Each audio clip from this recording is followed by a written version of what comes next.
What's going on YouTube? It's your boy Logistical Styles coming at you with another video, and today we are doing a product review.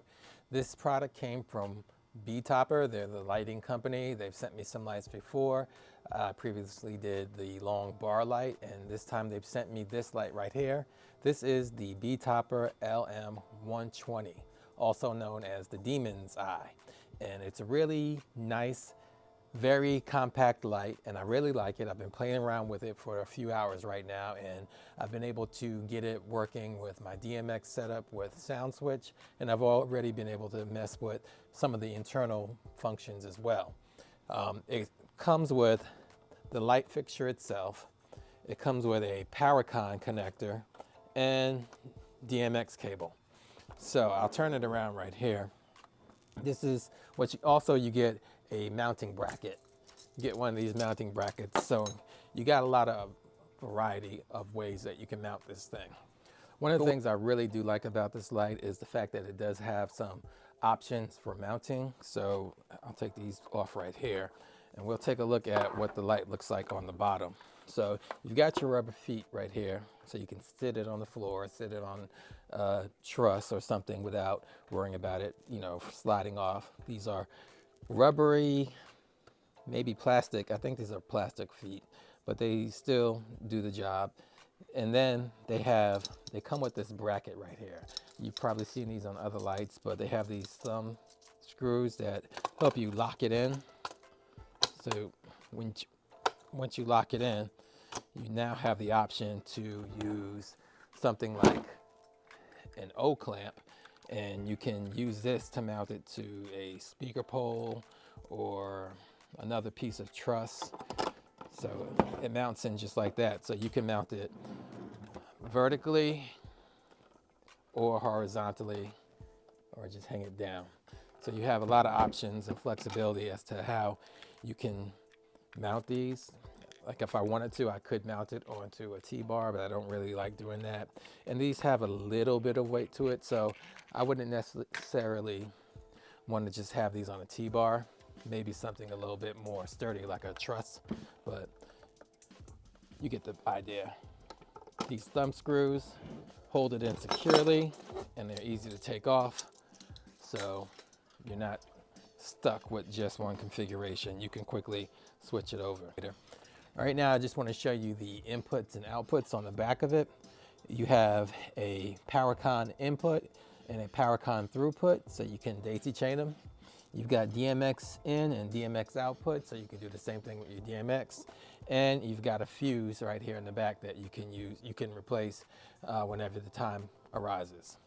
Up front, there is an LED screen, LCD screen, with the 4 typical buttons. You have your menu button, your enter button, up and down buttons, so you can go through and navigate through the menus. And the manual gives you really good instructions about what you're going to find when you go into the options on the menu built into the light. Right away, you have option for your DMX address, so you can program that and set it according to whatever light show you're using. You get the option to choose, well, it tells you what channel you're on, but there's no option to go to like 7 channel, or some lights, you get multiple channel options. This only gives you 23 channels, so you don't have to worry about switching in between that. Next up is the sound active mode, and that's where you can go in and you can switch between 0 and 99 levels of sound sensitivity. I keep mine at 90 and it seems to work well. Then there's the automatic mode, and there's between 0 and 255 different programs. Now, they don't really have a lot of distinct moves. Some of them, I will say this, some are faster and slower. As you go up to 255, it does move faster. So that is the speed of the automatic mode. Then there's a manual control where you can go in and you can dial in the color of the light that you want and the position of it. That's if you wanted a static look, you can do that manually. There's also a reading for the temperature, so in case for some reason you may want to see how hot it's getting, even though these don't really put out too much heat. I mean, you can feel a little bit, but if you would actually touch a lamp, you don't feel any heat at all. Then the next option on the menu is the display mode, so you can choose whether you want it to go to sleep after 60 seconds or if you want it to stay on permanently. After that, there's an option for what to do when there is no signal coming in. You can choose it to set to its reset state or just stay at the last state it was in. Maybe you want to have that type of granular control over it. And then there is a reset mode where you can just reset the light back to factory condition. And then last is the dimming curve, which I'm not really too sure about that, but the option is there. It allows you to either go in a straight line of a curve or an exponential curve, but you can look a little deeper into that if you are really into your DMX. But for me, I'm using automatic modes, sound active modes, or controlling it directly from sound switch, so I can go for static colors or jump into automatic mode from the static color. But either way, the manual, it's not very thick, but it doesn't need to be. It gives you all the information you need to be able to navigate the menus and to program the lights. Now, as far as the dimensions go, this thing is it's not even 12 inches high. It's like 10.8 inches high, 11.8 inches high, and 10.20 inches wide, 10.2 inches wide, but it's not a foot high or wide or deep in any dimension. And the weight is like less than 9.5 pounds. So it's easy to transport. It's not going to take up too much space. You can probably find some decent carrying cases for them. Right now, like I said previously, I'm just going to use the boxes that they came in so I can transport them. But I will be finding some good quality road cases for these just to keep it safe. Even though these are built really sturdily, they don't feel like they're going to break. The construction is plastic, but most every light that I've come across is all plastic. It's very rare that I come across an all metal constructed light, at least for the entry level. But that's not a problem here because like I said, it's built really well. It's got fans built in for heat dispersion.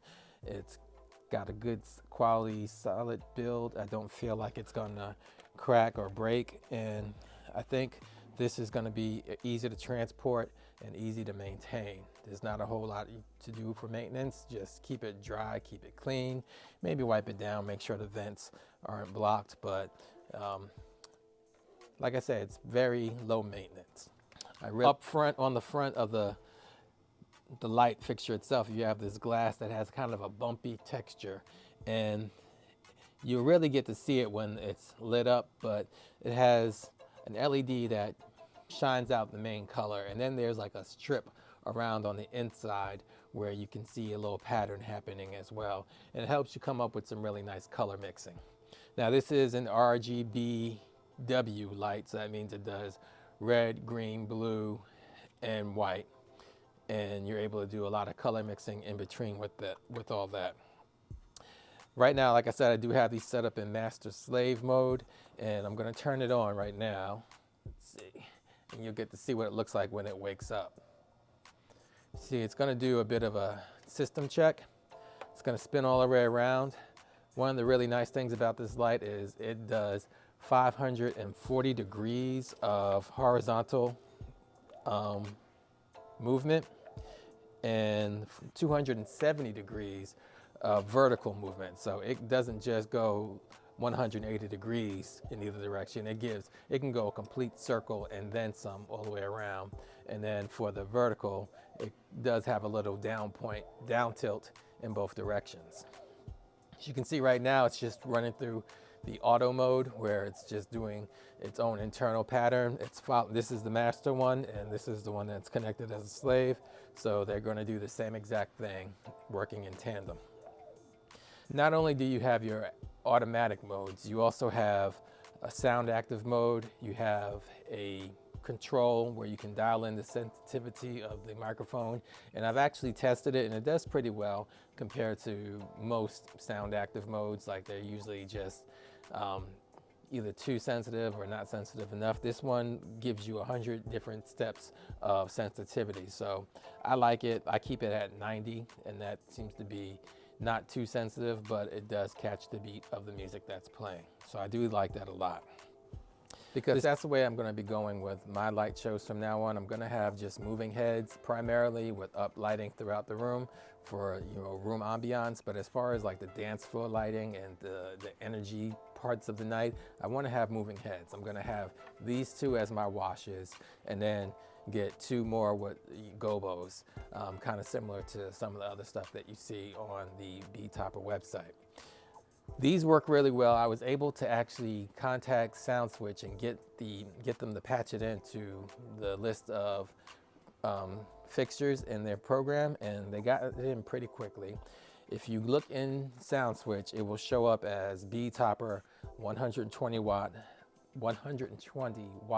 moving head 4-in-1. There's only one there. It's 23 channels. That's the one you pick, and that will give you control over these lights. So what I'd like to do now is just jump into a little bit of a demo so you can see what they look like. I'm gonna dim the lights in here, and then we'll see what kind of programs they can do. But I do really like these lights. I think they are perfect for a DJ that wants to have an energetic light show but doesn't want to get too deep into DMX. Like I say, with these, you can just put them in master slave mode and let them run on sound active, and that'll work. Or you can use the built-in programs as well. If you want to go deeper than that, then you can get into SoundSwitch or some other lighting program and really program these lights to take full advantage of what they do. But I think these combined with another good moving head or a good gobo light will really give you a good light show and make you stand out from just the regular flashing lights of a gig bar or something that everybody else has. But anyway, let's jump into the footage and I'll show you what it looks like.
And there you have it. That is my full review and demonstration of these LM120 lights from Betopper. Go ahead to their website, check them out. They have a lot of different lights up there as well, great deals. So definitely give them a shout out and check out their videos, or check out their, yeah, they do have video demonstrations as well. So check out all the product that they have there. If you're liking what you're seeing on this channel, go ahead, hit that like and subscribe button, leave a comment below. We'll keep the conversation going. I got plenty more product reviews coming up and plenty more other videos like my Back to the Future project and many more. So go ahead, hit that like and subscribe, and I'll see you on the next video. All right, until next time, I'm out. Peace.